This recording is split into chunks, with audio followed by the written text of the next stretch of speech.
turma! Tudo bem com vocês? Bem-vindos aí ao meu cenário sala de aula. A gente vai ter alguns encontros provavelmente por aqui. Eu espero que todos estejam bem, dentro do possível, né? É uma situação muito atípica mundialmente, mas a gente precisa manter o nosso cronograma de aulas, né? Esse, na verdade, acabou sendo o nosso primeiro encontro por conta do feriado da semana passada, então, independente de estarmos em casa ou não, a nossa rotina segue o calendário por enquanto, tá? Para a gente falar hoje sobre algumas ferramentas que podem ser utilizadas quando a gente trata de um diagnóstico empresarial.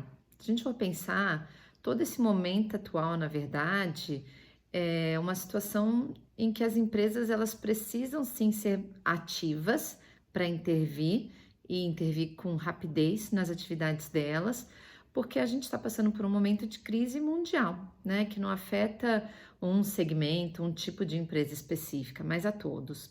E o mais complicado de tudo, né, e que é uma situação que tem muito a ver com a nossa disciplina também.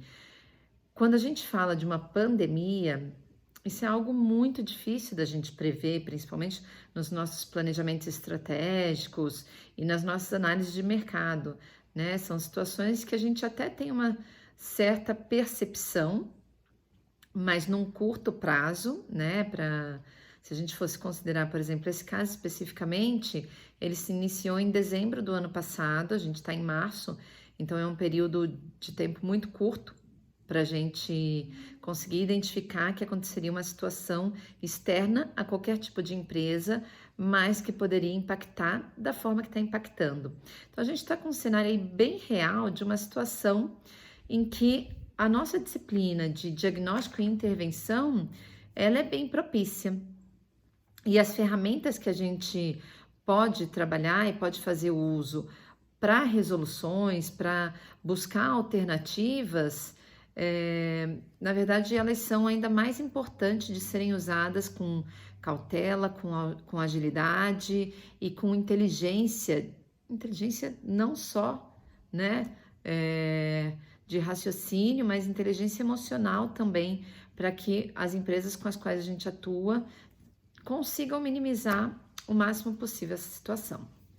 E aí, na nossa última aula, que ainda foi presencial, a gente viu duas ferramentas. Uma, na verdade, a gente vai inclusive retomar ao final dessa aula, mas duas delas. Uma, o diagrama de Pareto, em que a gente considera pesando entre 80% e 20% as causas. Então, eu posso ter, por exemplo, que 20% de uma determinada situação é responsável por 80% das perdas da minha empresa, por exemplo, né? Isso é uma situação. Então, o diagrama de Pareto, a gente sempre considera esses 20% e 80%. É uma ferramenta que eu, sinceramente, não uso muito, mas em alguns casos funciona. Então, por exemplo, se eu fosse puxar para a parte de comunicação, que inclusive faz parte de conteúdos que a gente trabalha na nossa disciplina.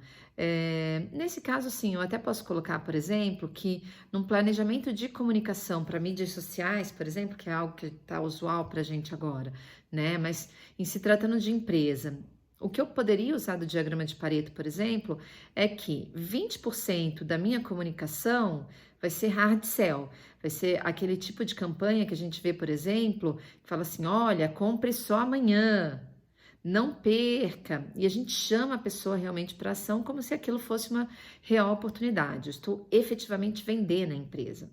E 80% eu vou usar para campanhas institucionais ou para informações institucionais que vão mostrar os benefícios da minha empresa ou do meu produto, os atributos que ele tem, o que tem de legal que envolve o universo da minha empresa, ou seja, todas aquelas informações que geram valor para o meu público, tá? Então, se eu fosse considerar, por exemplo, o diagrama de Pareto num planejamento de comunicação para mídias sociais, pensando aí o YouTube que a gente está usando, o Instagram que a gente também está usando, no caso de vocês, a gente ainda usa o portal do aluno, né?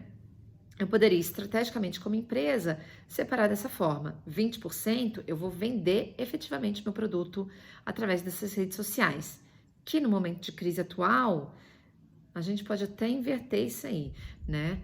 E 80% eu vou falar sobre a minha empresa, tá? A gente viu também sobre o diagrama de Ishikawa, né, que também é conhecido como espinha de peixe, ou diagrama de causa e efeito, e que a gente vai retomar ele daqui a pouco, tá?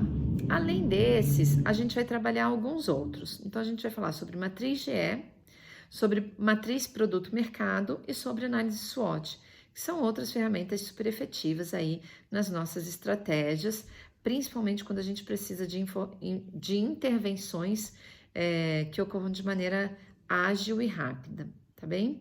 No próximo vídeo eu volto com mais informação para vocês.